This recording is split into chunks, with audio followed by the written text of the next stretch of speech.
loading snacks. Who, what it do, snackers, snackettes, and snack X's? It's your boy Gage. I'm here with Sin and with jokes, and you are now tuned in to Loading Snacks Weekly, where we get together once a week and we talk about things happening in pop culture. And today, oh, the news is flowing today. So many things to get to. We got to talk about Ebracer Group and $300 million and Doctor Strange. And we're going to talk about the CW and they're not having shows. And first, we're going to talk about HBCU Con. Okay. Dig it. A lot to talk about. Love it. We went to HBCU Con this past weekend. Yes, it is very much so Monday. Threw you off a little bit, Robert, with that one? What up, man? What up? What up? J. Robert Deans. I looked at the calendar. Said today seems like a fine day for a weekly. Here we are. All right. I'll be looking for that Spoiler Boys commentary. For sure. I do want to tell you, make sure you stay tuned to this one because I got a feeling these Doctor Strange predictions are going to get.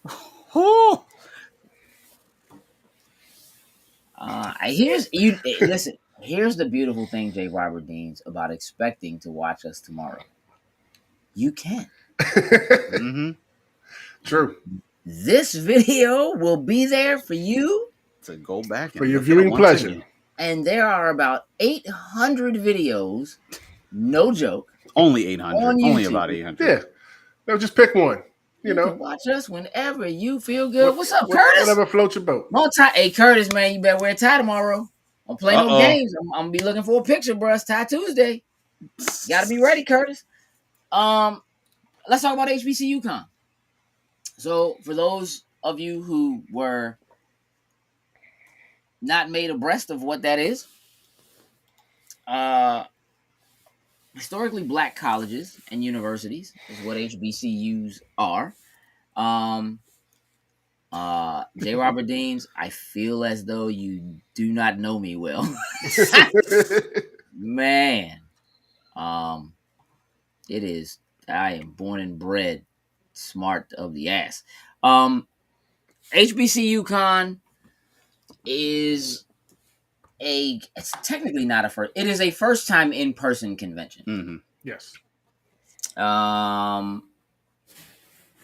To help bridge the gap between Comic-Cons and the kinds of things that you see and have happen there and historically black colleges, because there is a bit of a community disconnect there. And so I am definitely underselling it, but that is the gist of what it is. Would you agree, gentlemen? Yes. Yes, sir. Okay. So, jokes. Mm-hmm. How did you enjoy your time at HBCU Con over the weekend at Bowie State University? I thoroughly enjoyed it. It's being at a convention is always one thing, but the atmosphere here was a little bit different than normally what we would go into. Definitely we saw some familiar faces, met a lot of new faces, a lot of people that went to a convention for their first time. That was an amazing thing to actually hear. So the premise of what they were trying to accomplish, I think we got to see that firsthand with folks that hadn't been to a convention at all in their lifetime. So, but overall, I thoroughly enjoyed it. Sin? I actually agree. A little slow start to Saturday when it really kicked off, but it was not on their fault. The people didn't open the building in time. It is what it is. Things happen. Cool. But other than that, I had a great time there. Like Joe said, met a lot of new people, saw a lot of familiar faces. The sentiment that we kept hearing over and over is, it's my first con. I'm seeing all of our people here and stuff like that, just having a good old, just great time. And I see what CC and Wendell are putting out there, and I can only imagine. Actually, it's not hard to imagine what's this going to look like a few years out from now, like how big it's going to be. So I'm excited for them. I'm excited for this, and I can't wait to go back next year. Honestly,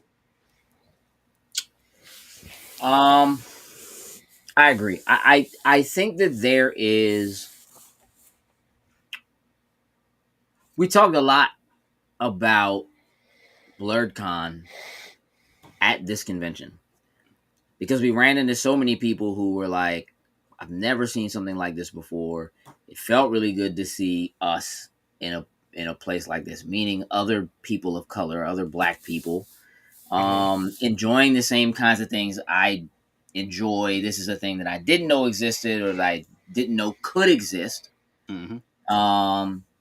And this was, I mean, these were people ranging in ages from, freshmen at Bowie State to, we had a woman in our panel that was in like her late 60s. What's up, Alfonso? That's right, Curtis. And both of them first time congoers. Mm-hmm. The woman who sat in our panel, brilliant woman, did a lot of incredible things. A lot of yes, and was just like, I had to like walk out to like catch myself, to like get my bearings about me, because I'm emotional, like seeing it, like seeing this and being here. And I was like, oh, you have no idea. It just gets bigger and better from here. yes. I mean, there's so much other stuff. And again, we talked about stuff like BlurCon and how big BlurCon is. But BlurCon is the kind of thing that is not for everybody. There are things happening True. at BlurCon that are like, very true. Yeah. I'm not positive you even want yeah. to catch. It's a good time. Oh, for sure. But, there is still a I think there is something that is very important about being able to bridge that kind of thing on a college campus. A combination of the two, I would say, J. Robert Deans. I think it was meant to introduce people at HBCUs to what the con experience is. I think it was meant to show people at HBCUs that they weren't alone and that there are events that exist like this. What's up, Heather? What's up? I had I'm gonna be honest, like I was almost in tears at the end of it on Sunday, because our first day there, on Friday we went in, really we just kind of went in to get the lay of the land. Most of the stuff they did Friday they did virtually, so they did a combination of this year of doing some things virtually and in person. And we were really there to kind of get our badges and just kind of see the layout and talk to people and stuff like that. And we did a lot of that and saw a lot of familiar faces and kind of caught up with some people we hadn't seen in a while. And, but this young lady was sitting at the table where the badges were. And it just so happened. So they did it in like the fine arts building. Mm-hmm. Yes. And she happened to be a film student. And she was coming past and saw that it was a thing and was like, can I volunteer? Can I help do stuff? And it was like, sure. Right? And so meeting her on Friday and finding that out was kind of like, okay, cool. I'm interested to hear what you think. And it just so happened that we went to closing ceremonies on Sunday. Oh, that was the young lady you were talking to. Early. Okay. Because I wanted to be in there early, so we were set up so we could catch everything and that kind of stuff. I wanted to sit where I want to sit, that kind of thing. She was already in there. And so I went up to her and I said to her, so now that we're coming to an end, like, what'd you think? How do you feel? Would you do it again? She was like, this might have been the greatest experience of my life. I had no idea that this was a thing. I had no idea that there were this many people. She was like, you have no idea how, she's a freshman. She's like, how alone I have felt, Mm. how close I have been to walking away, dropping out. She's like, I've been concerned about money and how I'm going to pay for school and, getting a job. She's like, I don't even generally, she's like, I love volunteering. I didn't even know that this was the kind of thing you could volunteer for. She said, I'd never held an actual job. I just like helping people and doing stuff like this. And she was like, seeing the people and the artwork, walking through Artist Alley, seeing all the people dressed up, listening to the music, like the marching band, but having it here and the fashion show and the step show, and like she was in tears. Like she was fighting tears and like literally saying that this changed her life. Like she felt like she could finish, like she could stay there and continue to do school and go through school because she saw people creating and she saw a future for herself. What's up, Perk? What's up, Perk? What up, Perk? Because she saw people out there. She was like, I didn't know, like we could be artists and have comic books and do movies and have art. Like it was literally just like, yeah, I hugged her and I was like, this is the tip of the iceberg. You have no idea. Yeah. You know what I mean? I met animation students. There was another volunteer, a guy named Tunde. Animation students of Doctor Who. And we talked, and he's getting ready to go into his senior year, and he's like, I'm working on trying to get an internship with DreamWorks. I'm trying to do some stuff. And I was like, let's hook up. I know some people. You know what I mean? Like it the ability to network and to meet people and you're right, Curtis. It just to look, I'm sure that there were a lot of things for a first year con that didn't go the way they wanted them to. I'm positive because that's just how things work. I've seen it happen on 10th year cons and on 15th year cons, right? So I'm sure that there were a lot of things, a lot of lessons they took away from it, a lot of things they could have done different. We heard them say some of those things in the closing ceremonies. About the vendor space and about, just stuff like that. But you cannot overstate the importance of what actually happened there, of lives that were touched there. If you're a regular con goer, realistically, you probably could have walked in there and been bored. Because it's a first year con and it's happening at a school and it's in a fine arts building. It's not a convention center. You know what I mean? It's not it's not the Gaylord. It's not a giant hotel. It's not, you know what I mean? Again, it's a first year convention. At a school. But there were people there who were so excited and so touched and just wanted to talk about anime. Listen, Curtis, you never too old. Again, like there were people there. There were people there who, I mean, the age range was, there were children there. Like I said, there were, the age range was all over the place. Yeah. It was. People from other schools.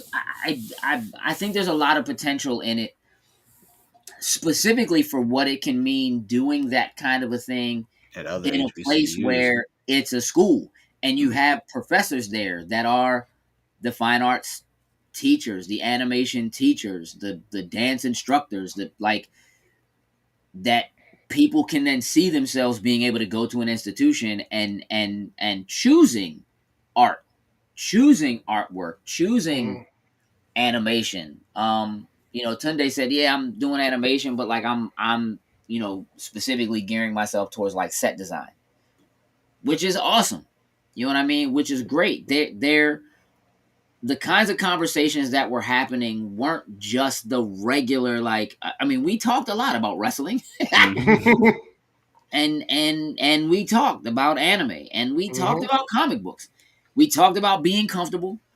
We talked about computers and breaking them down and putting them back together. And, we talked about movies. We talked about it being difficult for us. We talked about how important it is for us and what it meant and what it means for us. Um, but there were conversations that were happening that were the kind of like networking conversations that you could absolutely hear at a convention, but maybe don't have the same place in a convention where, yes, there are people there to sell their wares, but there were people there to say this is something you can do. Yeah. And so I do think that there's a definitely a place for something like BlurredCon to exist, for DragonCon to exist, for AwesomeCon to exist, but for something like this that takes place at a school that has a focus in kind of bridging some of that gap where there are people who are like, yeah, I've been here for 4 years and I pledged, whatever, and I didn't know that there were other people that like went me. to this school that like this stuff. Mhm. Right there, we sat in a panel with New Blurred Order, which is like a black anime and gaming community that they started, on campus. And those guys said to us when they popped into our panel, like, we saw y'all. Yeah. Like, we recognized we saw y'all. We saw y'all at AwesomeCon. We saw y'all at KatsuCon. Mhm. And they decided to start something at their school. Their school. Yeah. To bridge that gap, and sitting in their panel and watching people walk. There was more people in their panel than our panel.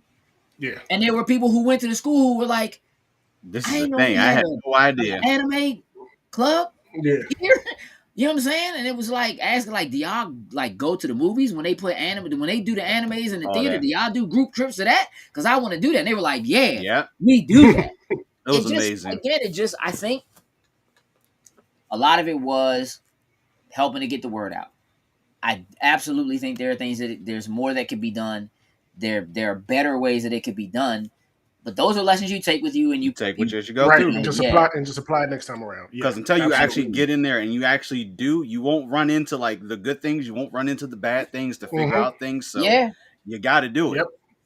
It's good to see. It was good to see people again. It was at Bowie State, but to see people from Bowie State, to see people from Morgan State, to see people Coppin State, from Coppin, to see people like it was all over. It wasn't just here. I mean, it was all over. I mean, because you have people that went to schools in other parts of the country, but they live here now, or whatever. So yeah, it was really, really dope, really awesome to see. There was a bit of an after event there's actually a pool hall that's not far from there. So I went past to check that out. There's a black owned pool hall. Morgan I had State no too. idea. Let me tell you something. Yeah. Oh yeah. Morgan State was in there. It was real.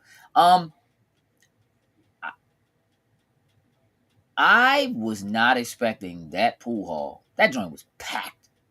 Really? It's like in the cut, bro. It was packed. It is huge.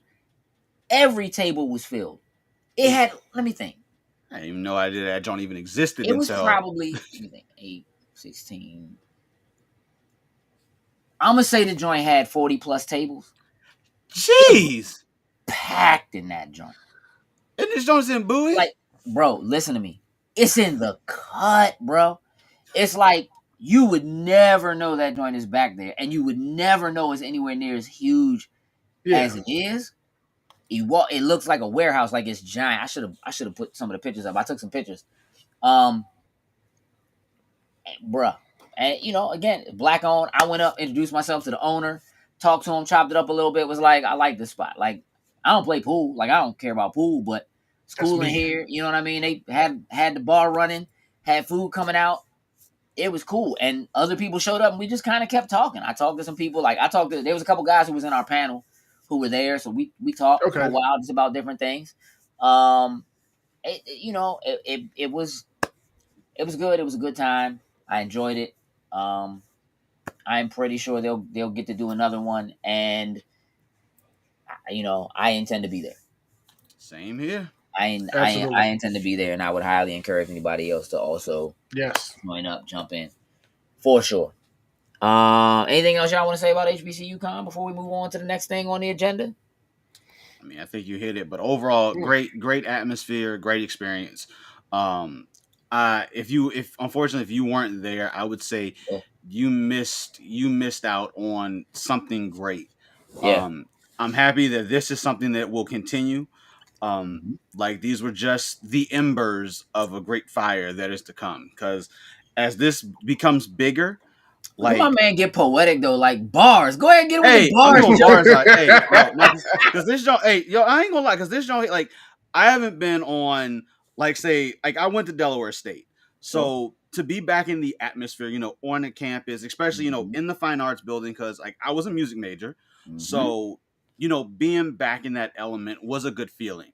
Sure. And then when you take something like this, and like say as it grows, and you're able to say like maybe have it at like a Coppin State or have it like at a Mm-hmm. Morgan and being able to move around with it, just the ability to build these bridges with others, just knowing that there's others that love the things that you do. Yeah. Just hearing when we was in these panels, like, wait, you go to Bowie? Like some of these students talking like, yeah, like I've been here for like a couple years, like yeah, I'm a Right. freshman. Like hearing Students that who go to the same school and didn't know each other. and didn't know Yeah. each other, especially for those that were engaged and loved the same What up, things. BP?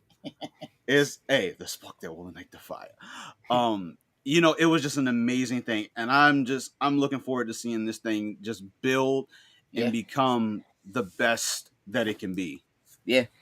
Yeah. Yeah, Absolutely. I agree.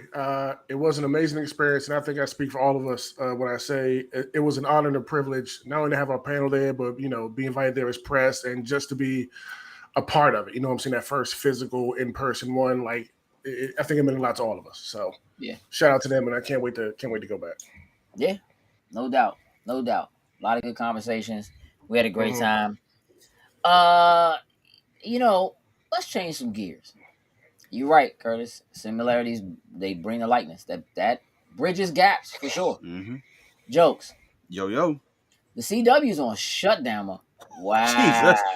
My man said I hate Coppin. They dropped say you right. They did. I'm not mad at you hating Coppin because like when I was at Morgan, we was rivals. Like it was a real thing. I'm not mad at that. Though I got a lot of good folks that I know that went to Coppin, so I try to be, you know what I'm saying? Yeah, jokes. What's happening at the CW, bro? I'm not. Here's what I'm gonna say. I have a list on. I have some notes. You got your guy. You got your. I'm gonna tell you what it says. It says CW shows cancellations, and then it says jokes and sin. 'Cause I don't. That's what I wrote. I don't care because I don't watch any of them. We can fill in the blanks. That's Yeah. not a problem. Listen, these joints got canceled. I didn't like these joints are still on. Like I don't. Yeah. They wrap they're seasons. So seasons wrap, but of course with the way that they're canceled. So for those that don't know, the latest cancellations coming out of the CW, both Batwoman and Legends of Tomorrow. Both were canceled. Batwoman coming off of season 3, Legends coming off of season 7. Yep. I will say for Batwoman has had some issues since the beginning because losing their main character, Kate Kane, who was played by Ruby Rose, and of course doing the switch mid. Well, let's say they lost the actress, but the way they did season 2, like they didn't actually lose the character. Yeah. There's the thing. I don't want to go into spoilers here, though. Yeah. But there were some issues that were amongst the seasons of it, and I will admit, as they got to season 3, things did shape up. Yeah, I don't watch them. I don't know what they're talking about. Things started to shape up, but I think damage was a little bit done to the show and where it was at. Legends, of course, Legends had been gone for a good while. 7 seasons. I would say for any show, if you're able to get to that point, I would say you've done a pretty good job as far as your show for it. It's just sad that for Legends, it's gotten canceled, and it didn't end on necessarily like a cliffhanger, but it left on where it's like it deserved to have an actual fitting finale into it. So that one's the one that hurts a little bit more of the two. That's a whole job right there. Hey, but Joe stayed. Like he stayed, he went, and I actually think his son can ready to start playing. I think his son just accepted a scholarship to Kaba. I think. I know his son is like banging, like 6'7", 6'8", Ooh. crushing, like getting good looks out there, balling. How is Legends? Legends is a great show because they don't care. So Legends, so the biggest, it's a time show. So Legends of Tomorrow honestly doesn't exist necessarily in a specific area because of the fact all they do is travel through time, fixing paradoxes, fixing things that happen to keep Isn't that things what in the line. Flash is? Nah, tell No, the truth.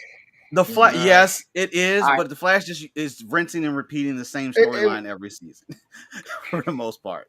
here's the thing. After Crisis, and once Arrow went off, and the big Crisis came and went, all those shows went straight downhill. Like, it wasn't even arguing whether they were good or bad; they were just bad. And I've been watching them recently because I haven't watched it since post Crisis. Like, Arrow went off, I'm like, okay, that was a good wrap up for me on everything. Like, Mm-hmm. I'm gonna hold off for now, but I've been wanting to. All right, let me catch up, see what's going on. I've been watching them lately, and they are god awful, and it hurts. So it is. I think it's been past overdue for Legends.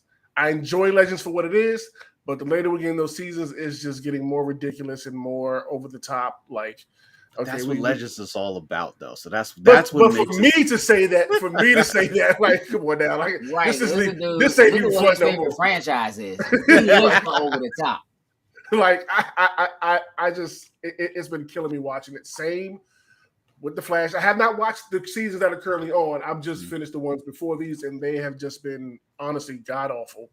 The only thing I really enjoy about Batwoman, like, I was watching it for what it is because it's a part of the Arrowverse, but Alice was the best thing about that show until they started trying to give her a love interest, and y'all just killed me with that.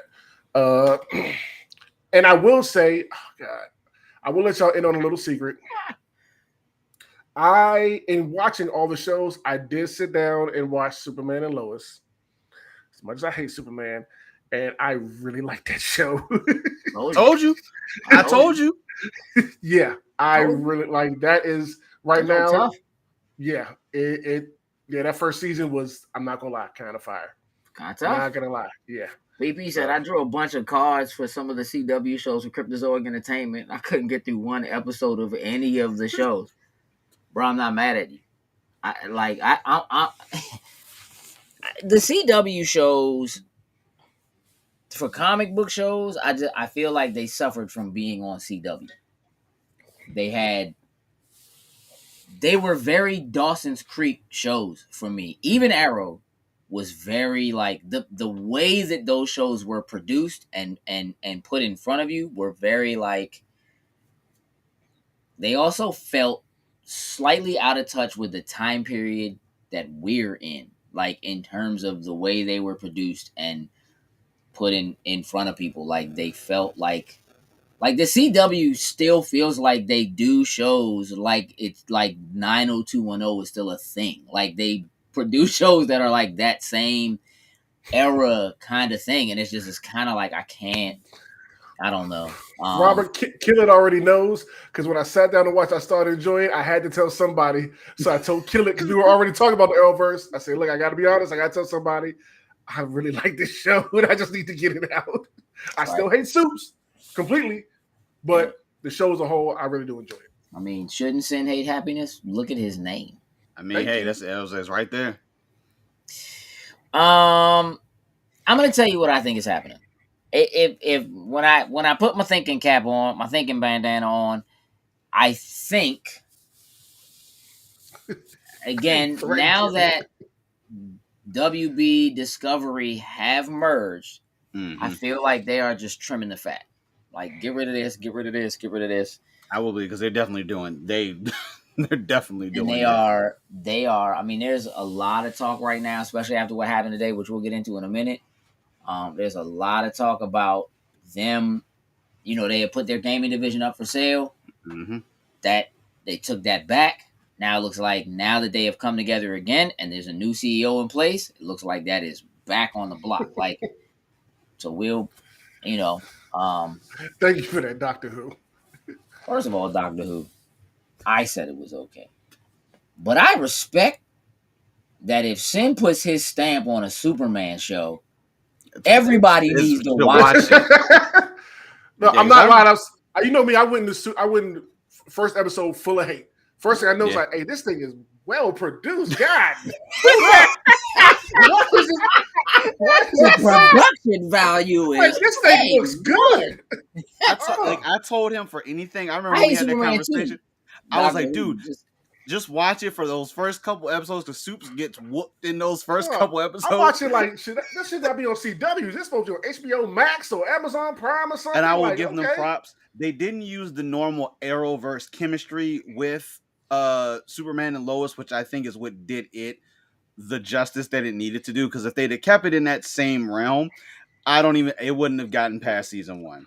I think I like it because it's about the family and not just him. You know what I mean? It's about all of them and them dealing with the fact that, you know, your dad is Superman or whatever, and the whole not being around type of thing. It adds dimension to Superman as a character, which Superman basically lacks. Yeah. Because you don't really need dimension as a character when you're just an overly powered good. I was thinking to say that thought was literally going, that's the only And not the other reason why I like it, they lean into the evil Superman thing in this first season. You know what I mean? So I'm like, okay, yes, okay. He had a moment or two. It might have sat me up like, yeah, kill him, Superman, please kill him, turn to the dark side. Yeah, we had a moment or two. I think they're just trimming the fat. I think that these shows aren't doing enough and aren't bringing enough in, and I think they're going to continue to just get rid of the things that they feel like Jay Roberts said. Yeah, they cut CNN Plus just came out. That joint had launched that joint a month. It was there for like a month, and they were like, yeah, no, we're not doing that. Take that back. I was like, nope, shut that down. Nope. Why would we do that? Like, why did we waste those resources doing that? Like, nobody wants that. We don't have. Everybody else has a streaming service. We should have a streaming service too. No. Right. Why would you do that? It's just everybody doesn't need a streaming service. Keep putting your clips on YouTube and leave it alone. But no, I agree okay, listen. I'm gonna give you guys a choice. Do you want to talk about this Ebracer Group purchase now, or do you want to do Doctor Strange predictions now? I feel like if we start talking about Doctor Strange and these predictions right now, I feel like that's honestly going to be the rest of the show. No, it won't. No, it won't. But does that mean that's what you want to do? That's exactly right. This is a curveball. I was going to say, Robert, do you have a curveball? Always. Yeah, he put this as a curveball. Oh, yeah. This was actually part of the plan. He's just putting it. What do y'all want to do? We're going to Ebracer Group. Who do I think will be made head of DC Creative? Jim Lee. I think they'll give it to Jim Lee. And I think if they do it now, it will be one of the biggest things they've ever done because it's Asian Pacific Islander month. I think if they stamp that, it now good hands to put it in. Should he be? / does he deserve it? That's a whole other thing. Bruce Timm.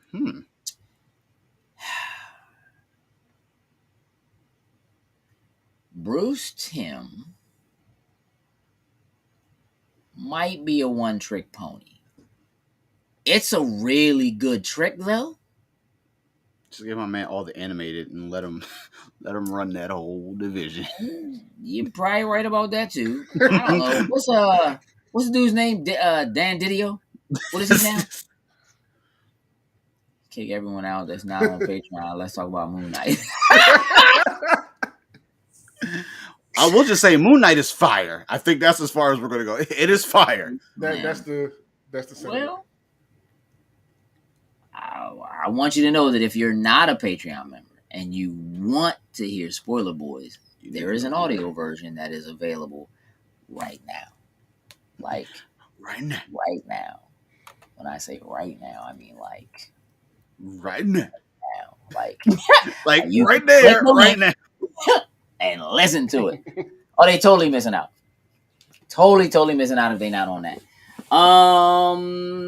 Didio is starting a company with Frank Miller. Okay. I mean, I'm which is cool.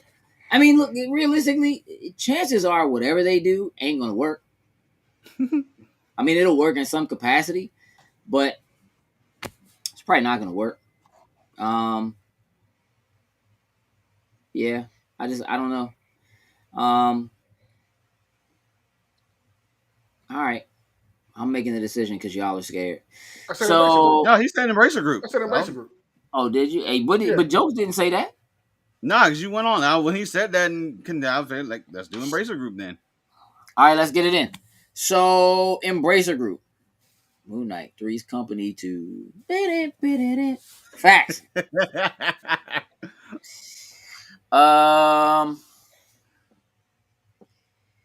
Man, okay. So today, I heard a little bit about. I heard some rumblings last night, like late last night.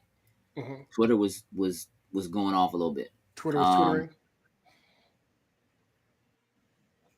My friend and his fam are hard Moon Knight fans from the comics. Says Moon Knight sucks. Oh, no, they wilding.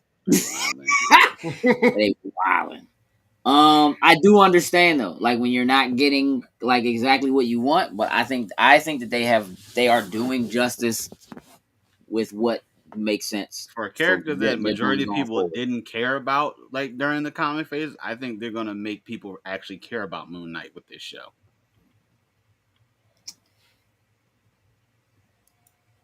Maybe. I mean, I think people do right now. So yeah. So the Embracer Group,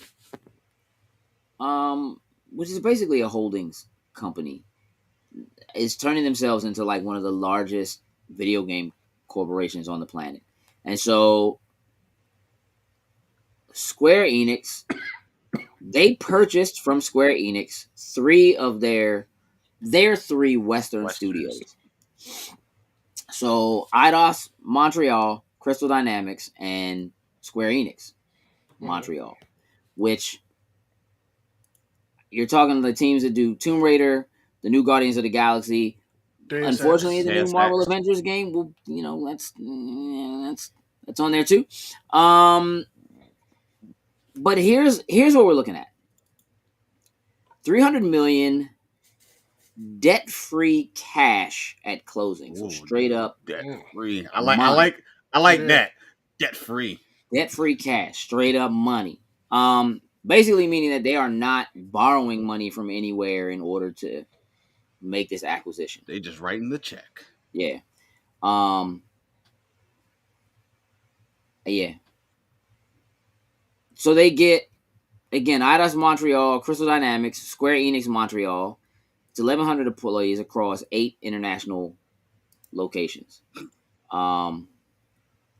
Nah, they probably don't have any Twitter shares. Actually, they might. Now that I think about it, they might have a couple of Twitter shares. So this gives them properties like Tomb Raider, Deus Ex, Thief, Legacy of Kain, and then they're like a few more than 50 other properties, like older games that they also get control of with this purchase.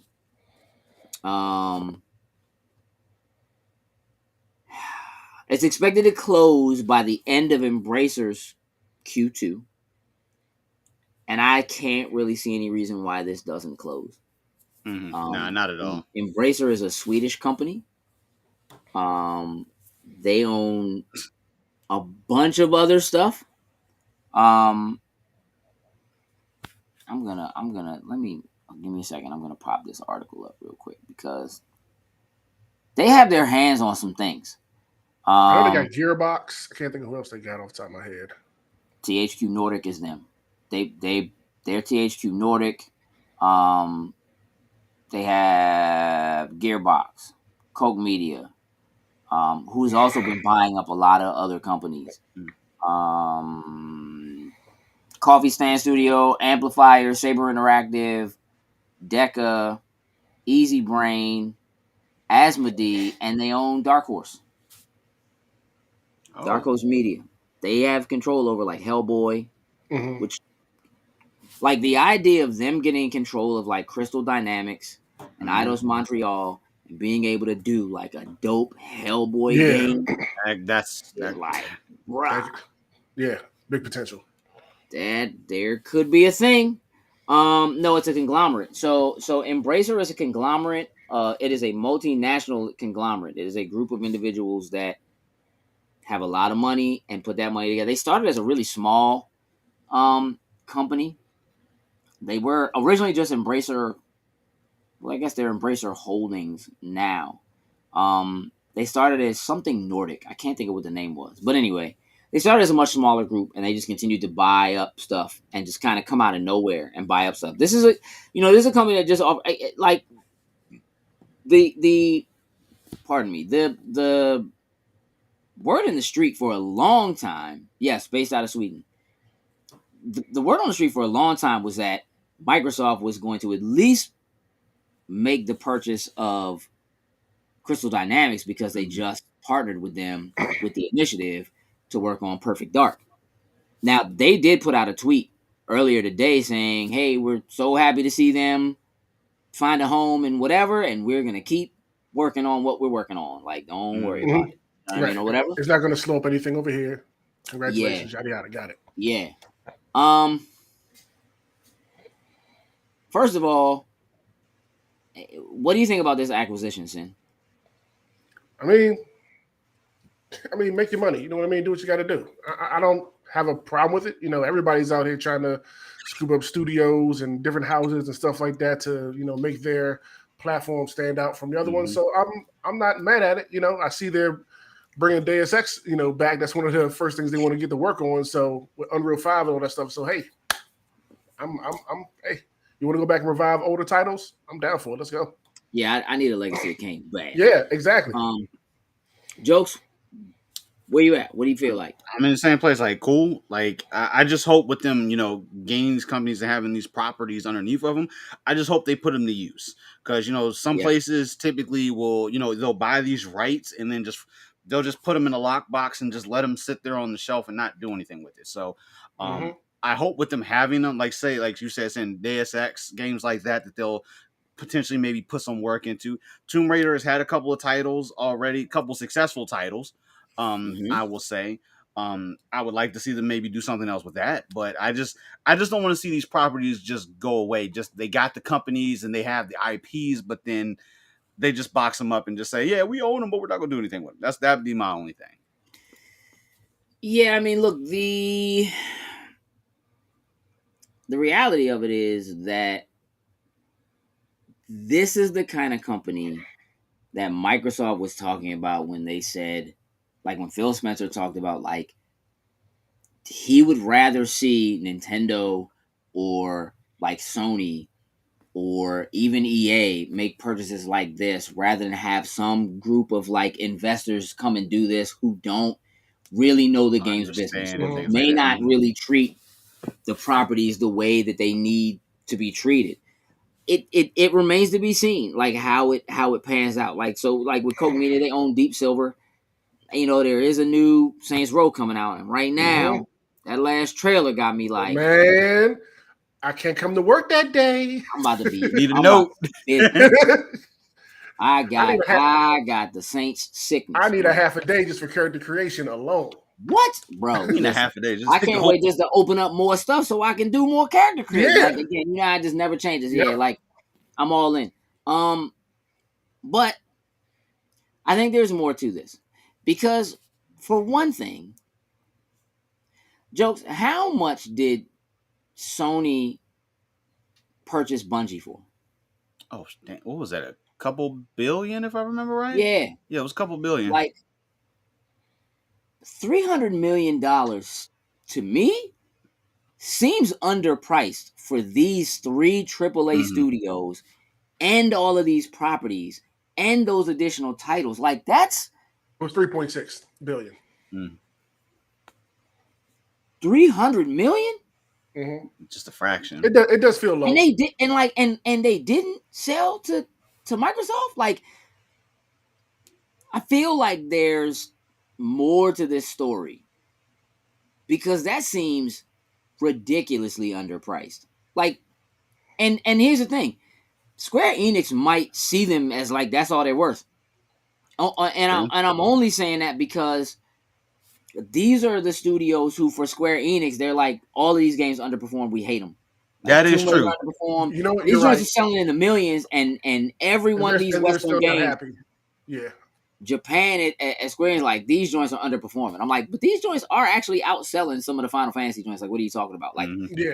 what are your expectations of these Western games? And I feel like Square Enix started buying these studios so that they could begin to compete with the kinds of Have those titles and footprints. games that they were seeing come out of Western development, because they didn't have anything like that and they couldn't do it. They couldn't get it right.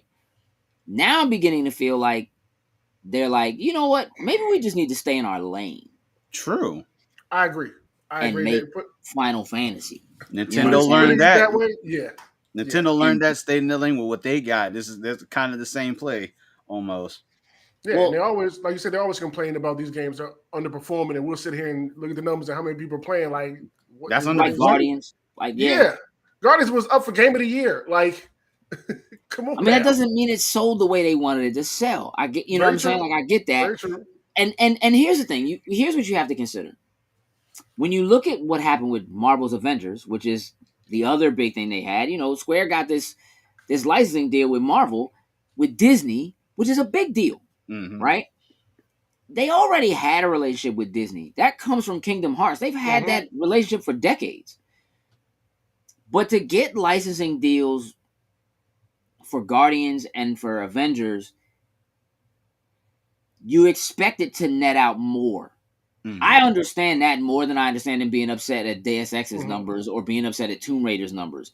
Part of the reason why I understand that is because these are not properties that they own, which means they are shelling out money in order to get the license, in Mhm. order to use those and to make those games. So it costs them money to be able to have those IP in order to make games. And therefore, even if it did sell more than these other games, they may have made less money depending on what they spent to get the license. Licenses for it. True facts. You understand what I'm saying?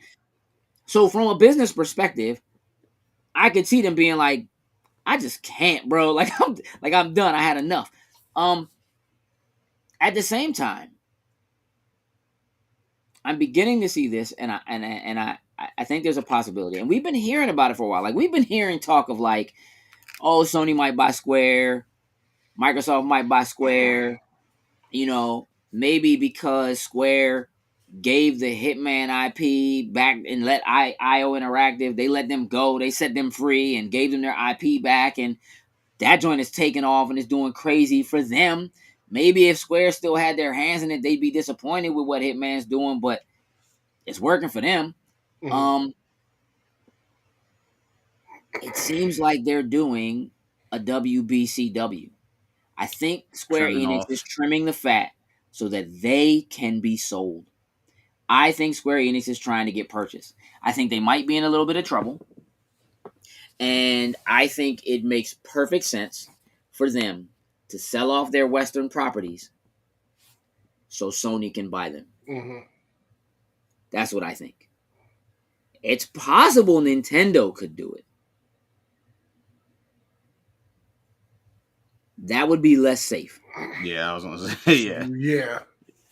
Microsoft, there's a lot to it when you are working towards purchasing a Japanese company. Like, they're just not going to work with you. They're not trying to sell to you. They don't want to be owned. They don't want properties there to be owned by outside countries, let alone American companies, right?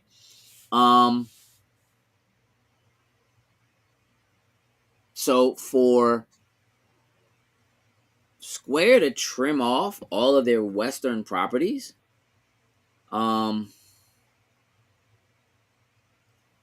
it means that the price for them comes down, right?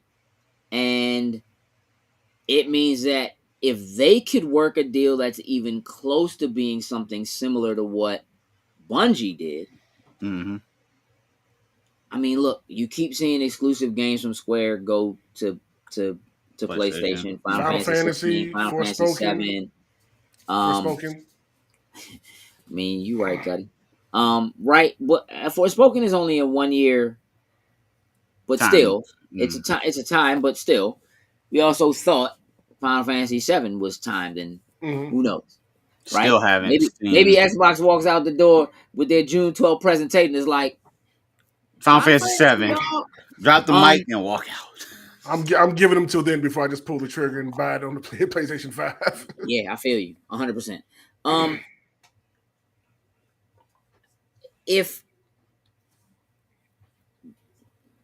let me do this first, but before I say any more about why I think this is partially happening, I want to talk to you about why Square said that they sold these properties off. So, I quote, "This helps the company with the launch of new businesses by moving forward with investments in fields including blockchain, AI, and the cloud." Okay. They're going to NFTs. And they said that. They said that they were going that route when they did their investor call like months ago. This 300 million and them not having to worry about these other companies will allow them to focus on doing those things. Look, whether people like it or not, whether gamers think it's good or isn't, This is a thing. It's going this way. It's happening. It is happening. And fast. And I'm going to tell you what. Sony has huge money invested in AI.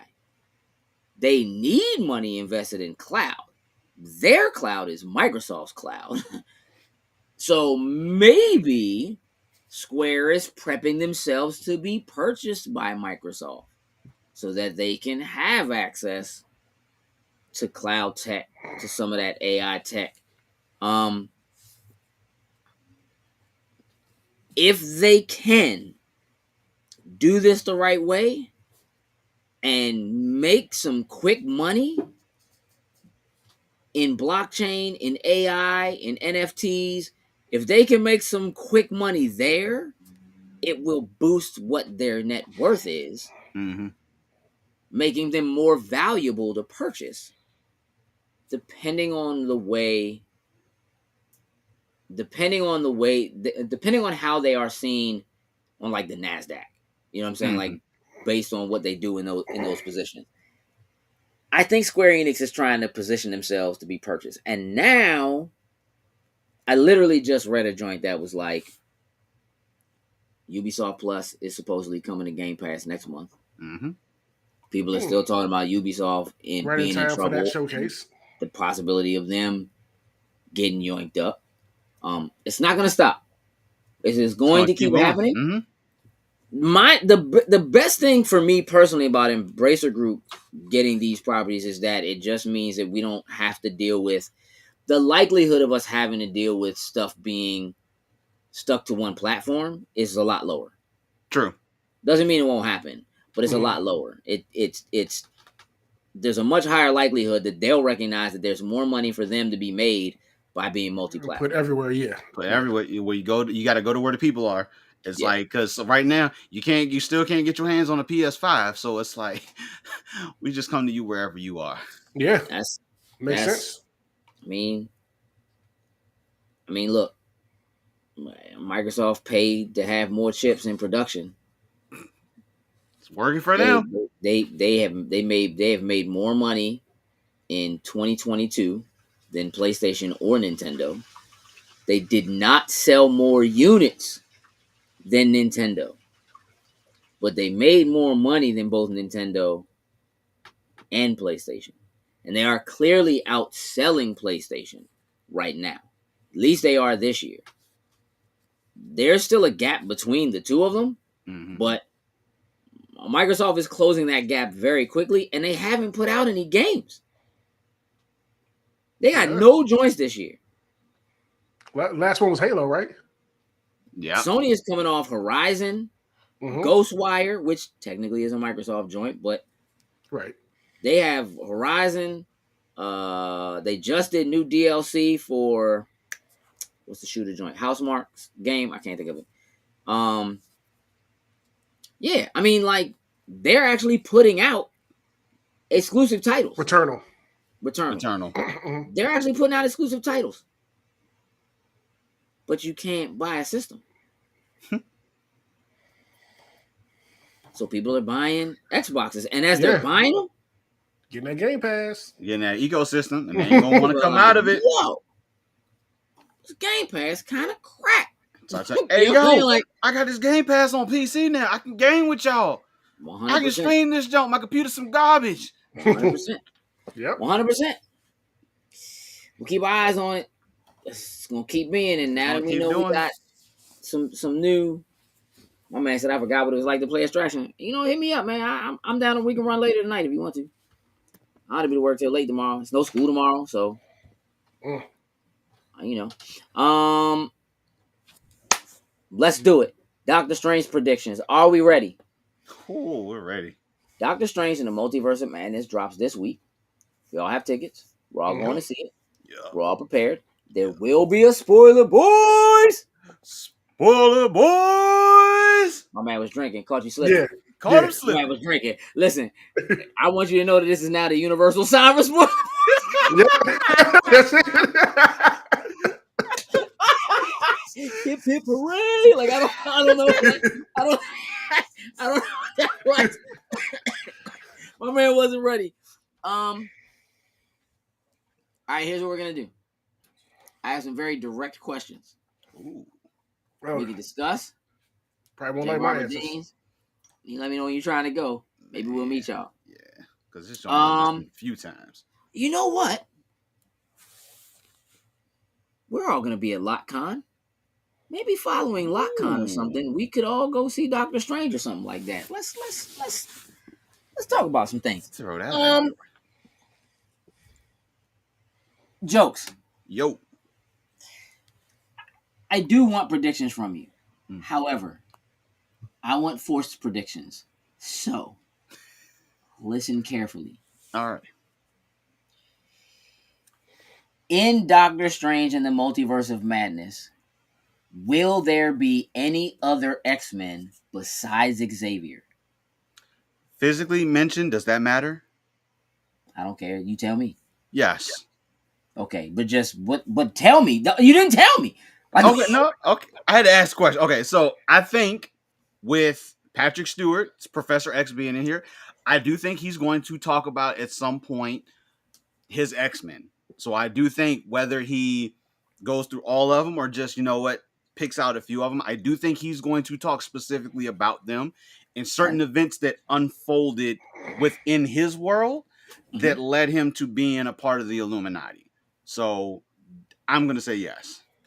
Okay. But you're just saying that they're going to mention it. We're not going to see anybody. They're just going to mention it. You know what? Screw it. I'm gonna go with a home run. You know how I do. It's gonna be Wolverine. Okay. Say no more. Don't say nothing else. Got it. Sin? Yes, sir. Are there going to be X-Men in this movie besides Xavier? No, I believe they'll be mentioned from Professor X, but no, we're not going to see anybody else. You won't see him. No. Okay. Jokes. Mm-hmm. Who are the members of the Illuminati? So obviously Professor X. It looks like Mordo for right now is a part of them. Okay. I'm gonna say Reed Richards, Mr. Fantastic, is gonna be there. Okay.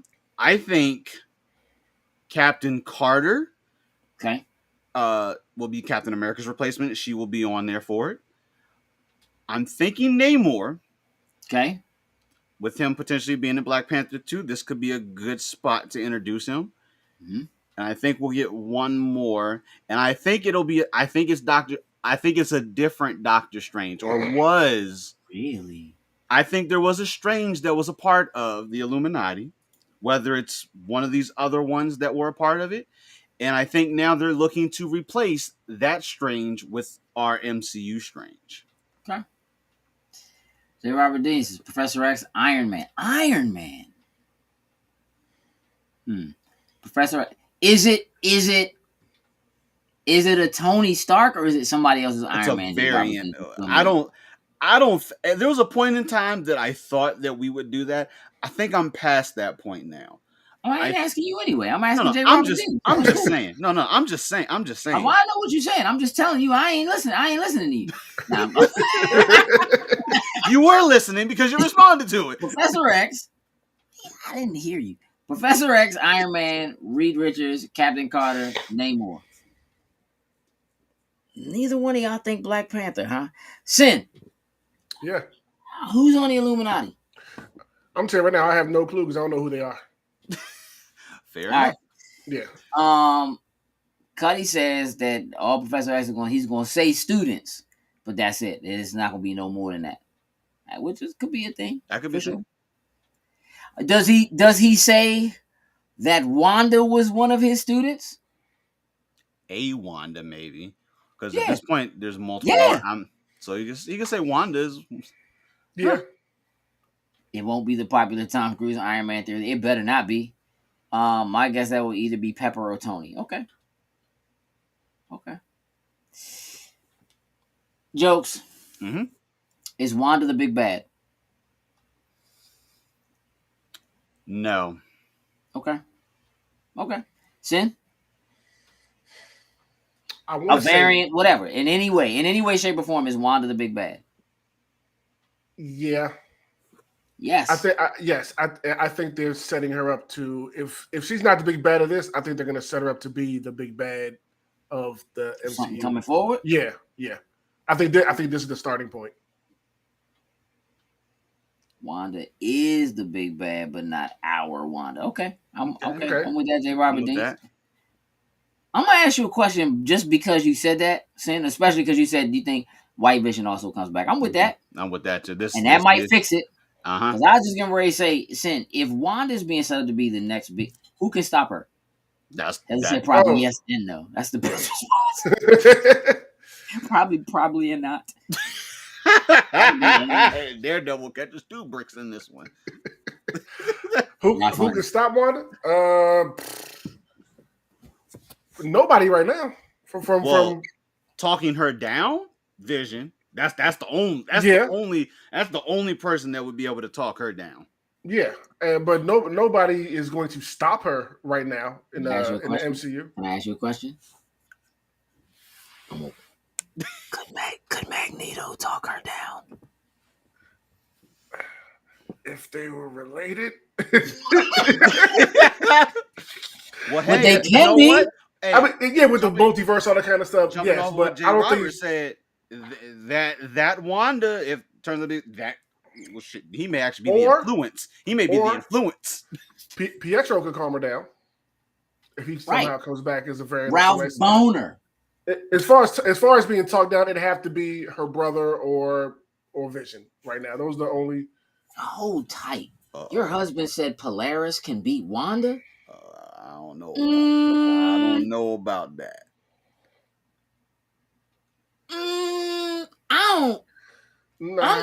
I'm not taking that. Polaris got some incredible magnetic abilities. But Wanda's a whole different beast. Wanda really Why was she up there the whole time? Yeah, like I don't know. Like Wanda. And not to mention, listen, Wanda is just like an Infinity Gem. Just in herself. Wanda enslaved a town and lived through different periods. And if we're gonna pull comics in this, Wanda pretty much took the whole world though, made them forget about mutants. So yeah. Now if they have to fight, I got Polaris having the hand. Hands? Did anything? She was a straight up. Listen, let me tell you something. That show they had where Polaris was, she was a threat. She was a straight up threat. I loved it. I can't think of what the name of that show was, man. That show was so good. Oh, that show was good. I mean, the kids in the show were bad, but the show was good. The Gifted? Was that? Yeah, I mean, that's the Gifted, bro. Yeah. Listen, so good, bro. Polaris was a straight up threat in that joint. She wasn't no Wanda level threat though. No. What? Not even. She can Polaris stop time, or at least Earth. That ain't gonna do nothing. Yeah, I don't think that's what that is. Polaris all right, A10. Yeah. Is Kang in this film at all? In any way? Variant form? whatever. Like, is Kang in this film? Yeah.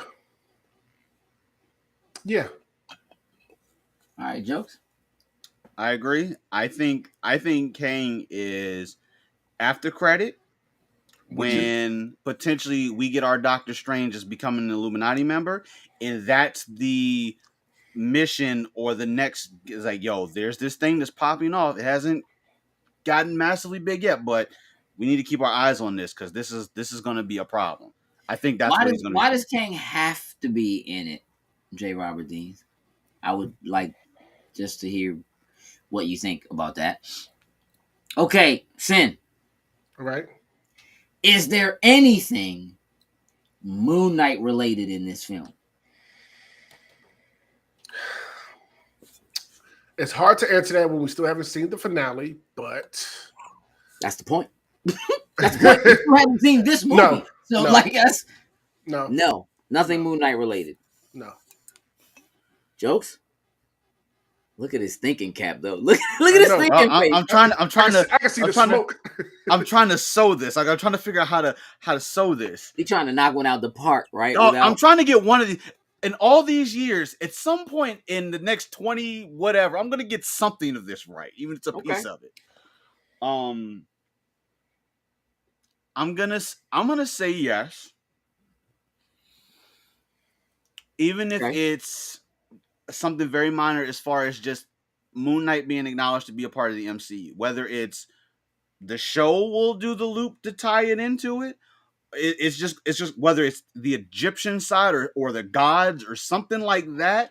Like I can see it being the god side of thing that potentially shows that Moon Knight exists.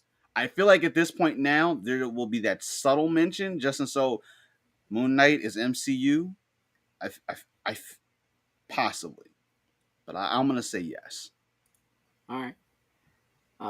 J. Robertson, just because we got a bunch of wee Thanos cameos in the first two stages, since Kang is a big bad for stage 4, makes sense that Kang was. I mean, Thanos was in like 2 joints. He didn't show up until what, Avengers? Was that the Yeah, no? he was in like 2 joints, like because they left. Was it the first? Loki was the Avengers threat up Mhm. through Avengers, technically. Right. And it wasn't until the end of Avengers when Thanos was like, "I'll do it myself." Like that was the first time we got Thanos. So we saw leading his all face. the way up to the first Avengers film, Which one was that? we didn't get any Thanos up to that point. One of the after credit scenes, maybe that was before Avengers. It was one before, because at the end credits, it was like all we saw was like his face, like he turned to the side and you saw the small smirk. I think this was before like Josh Brolin. Before he said, "I'll do it myself." Yeah, before he was casted as Brolin. I don't know if that was maybe like another person or whatnot ever. Before it was cast, but it was just he turned and like there was a smile on his face. But I don't remember which movie that was attached to though. Might have been Thor. I think you're right. I think it was Dark World. Yeah. At the end of it, it was just him turning and it was just him smiling at the end of it. It'd be cool to see Moon Knight interact with the Black Knight just because history knowledge, but we can't go any further without spoiling Knight. Yeah, I mean, we know Black Knight is a thing. It's going to be interesting to see how they push that forward, but I feel like if we get anything Black Knight, it won't happen until whenever they decide to explore that, and that's probably not going to happen until Blade. Because that's whose voice we heard at the end of Eternal. Yeah. So I think that's the next time we see them. Jokes. Do we see any other MCU characters in their what if forms besides the ones we already know? We know we're going to see Wanda, Captain in different Carter, versions. We know we're going to see Doctor Strange in different versions. We know we're going to get Captain Carter, which is a straight up what if variant. Is there a Killmonger in this joint? Is there another zombie someone in this joint?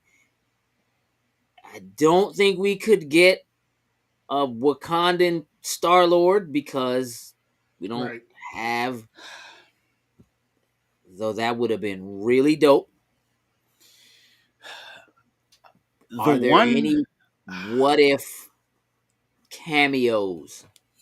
I'm gonna say yes, because I feel like if Captain Carter is just like, let's say she's already on the Illuminati, she's been recruited, she's done whatever for it. I feel like if she's like jumping between worlds or something like that, I feel like, the door will open, she'll walk through, and we'll see somebody, another one of those what if characters, like on the opposite side of a portal or something that she walks through. Kind of like how they did that in Loki.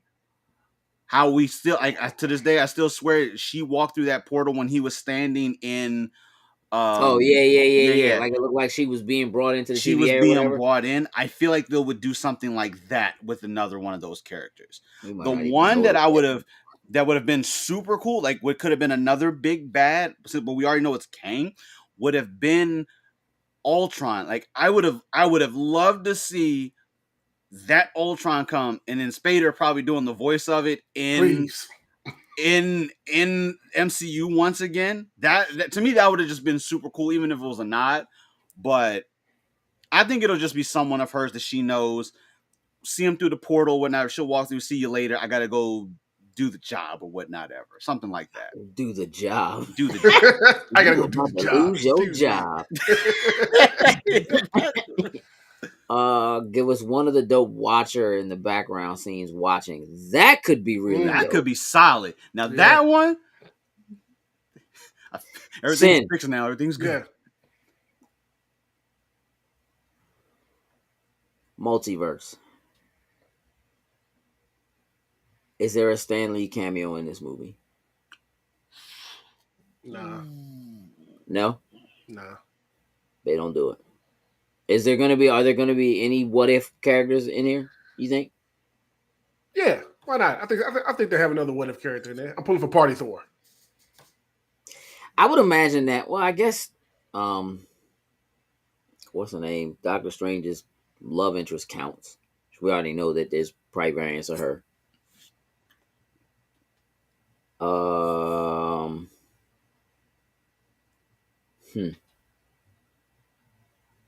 What if we get that just Ant-Man's head joint? like in the, that would be That would be absolutely hilarious. That would be hilarious. If somebody was just carrying Slim, it would have to be Peter Parker though. He's not in this. He can't be. Okay. Are there any predictions on the table that y'all just want to make right now? Like before we shut it down for the night? The one that I said, this is going to be the swing. How I said, maybe since we know multiverse, we've seen them traveling, and we see like that brief like animated spot or whatnot ever. I think the Professor X that we're gonna get is the Professor X from the X-Men animated 97? series, the new one. I mean, I don't think he's going to be animated, but no. I don't think he's going to. No, I don't think he's going to be animated. But I think the one that we're probably going to pull from is going to be the animated series version. I feel like in the gold chair and everything, the floating chair. I think this is the one being pulled out of the animated show, and that's how we get, like, say, another Wolverine, and whoever actor that it will be. It will not be Hugh Jackman. As much as I would love to see him one final time, let that Wolverine story rest. It did what it needed to do. It was awesome. This is how we get at least one X-Men in. Like, just do one, call it a day, and then we can roll and create some other ones. But I think this Professor X is the one from the animated series. Damn it! Somehow play the X-Men theme song when like they roll up or something. That'd be so dope. But man, that joy come on in the theater, everybody lose their mind. They gonna lose their mind. They gonna lose their mind. But yeah, that's your mind. that's one of my. I think he's the one out of the animated series. Okay. Sin, you got anything you want to add to the pot? Nah, mine came in with the questions you were asked. I just think Wanda's the shipment wound up to be the big bad. For the foreseeable, future right now. So that was pretty much it right now. A lot of this Doctor Strange. I remember we talked about the trailer first came out, and y'all see this character, y'all see that character, and I'm noticing this, that. I'm like, I don't know what y'all are talking about.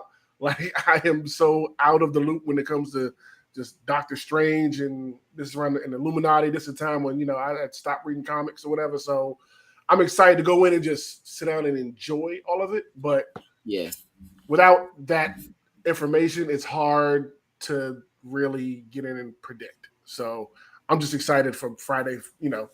Seeing the next stage. Sir, Thursday. Oh no, you're going to see it Friday. I'm going Friday. Yes, I'm going Friday. Yes, Thursday. Hold. But I know I'm excited for the next step in the story of this phase of the MCU. So, here's what it is. All right, I'm with it. Let's get ready to wrap this show up. Jokes, you have a job to do. Yes, sir. Ladies and gentlemen, I present to you the easiest way to follow us across all social media. It is our beacon. It is what lights the way to follow us across all of the internet. It is our beacon. Hit the beacon's link. Follow us on YouTube. Follow us on Facebook. Follow us on TikTok. Follow us on Twitter. Follow us on Instagram. Join our chat groups. That's MCU Chat, where we have places for you to post your spoilers. And if you post spoilers in a place they don't belong, you will get the iron kick out. Follow MCU Chat, Anime Chat, Loading Stacks Movie Club, Wrestling Chat. Some things brewing in those spaces. Turn the pot, bro. Pyrex? Pyrex. You don't know what that is. I don't. You don't know what Pyrex is? Wait, are you just talking like the glassware? Yes. Yeah. Okay. Yeah. Okay. All right. Good job. I was gonna send you to go ask your mother what Pyrex is. Yeah. Follow all them joints, and then we need you to do us a favor. Tell people to go subscribe to our YouTube channel. We are chasing hitting 1,000 followers, subscribers on YouTube. We really want that. It will be very helpful for us. So please tell a friend to tell a friend to tell a friend to just go there, check out the content, hit the little button, hit the button. Yes, that is Joke's new wrestling name. Pyrex. The Glass Man. Hey, if they sponsor me, I'm down.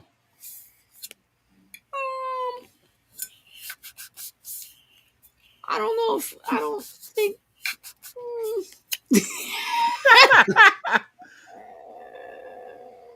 Yeah, you gotta hit it just right. You can crack it, but it don't generally break unless you. It's tough. Trying to mean harm to it. Yeah. Soon you got a job to do. Yeah, so let's shout out our top tier patrons, starting with Anthony Cunningham, Marcus Houston, Susan Dorsch, and Tyrone Carson. Thank you very much. We truly, truly appreciate it. Factually. Jokes, What do you have going on? So, me and Marcus got a little wrestling thing coming out called The Finisher. So we just finished recording our first episode. First episode is just going to be a little bit of getting to know us and our love for wrestling. But this show is going to be open to all avenues of wrestling. We're not just going to be talking about current events that are going on. We want to talk about things from the past. We want to hear people's opinions on different things. Me and Marcus will be leading it up. From time to time, we'll have guests on the show depending on topics. We'll do predictions and stuff like we have always done. Just free bopping and putting up on the page. But this is going to be an area where we want to just have more conversation about wrestling. And I know a lot of people talking in the group, they want to hear talks of the past, things like that. So we want to be able to incorporate those type of things. So this is what we're looking to use this platform for.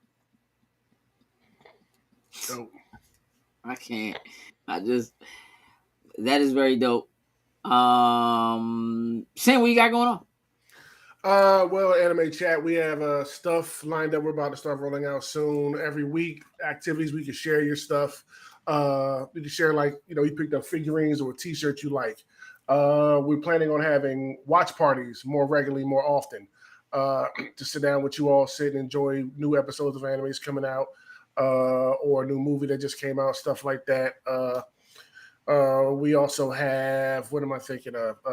Episode of the week that we'll be doing leading up to what was the show of the month, which had the best episodes from, not just action, but production quality and all sorts of stuff. We have a lot of stuff that we're cultivating over there in the anime chat group to start rolling out to everybody. It's going to be a lot of fun. Yeah. So we have some ideas. Yeah, even a little manga like book corner series is going to be bi-weekly that we're putting together. It's going to be cool. Yeah. I dig it. I have a new episode of Good Conversation and Shenanigans that went up today. There's a bit of both. I'm gonna play you a snippet. It's out of control. We're now tuned into the third episode of Good Conversation and Shenanigans. What the heck happened to boxing? I happened to be behind the radio station and I saw Shia LaBeouf. I asked for a picture. He said no. But we talked. And it was cool. Is Cam Newton right? Should women be subservient? I have a big opinion on this, but I'm asking you to pick a side and get in trouble. Oh, I like that. Get in trouble. You pick a side. You get in trouble. Yeah, he tried, bro. Like he tried to walk us, bro. Like it's a whole thing, man. Like we had a good time, man. I had good people on. Had a good time. Recorded a new episode last night. That's coming out in a couple of weeks. We're gonna keep rocking, keep talking about different things. Looking forward to having some more people on. I appreciate the support I've gotten. Y'all just keep pushing it. Keep coming through, man. I'm having a good time. It's eating up my time, but I'm having a good time. With that said, if you go to our beacons, you can also follow all of us. We're making some adjustments to Patreon. I know I keep telling y'all that. It's way more complicated than it should be. It's way more complicated than it should be. But we have to make sure it's right when we do it. So it will be. We have our Awesome Con panel coming up. Mm-hmm. We LotCon. will be at LotCon, Comic Logic. So we'll be talking about that. That's coming up in a couple of weeks. We'll be talking about that in the next few weeks.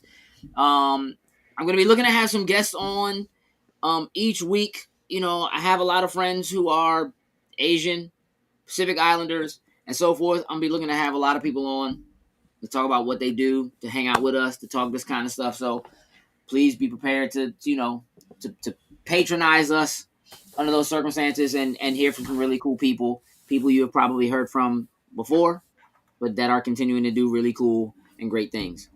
Having said that, Jokes, what do I have to tell them? You got your ending stay. You got to close it out. You got to do your Bob Barker. That's what you say. The rest of the panel, we got to come up with our own jokes. We got to come up with our own now. Yeah, I had little joints. You know what I'm saying? I gave everybody a moment when we did the panel. Yeah, we're gonna run this down, but please keep in mind that just because you have a well thought out plan doesn't make it a good idea. That we're out. Toodles and lose.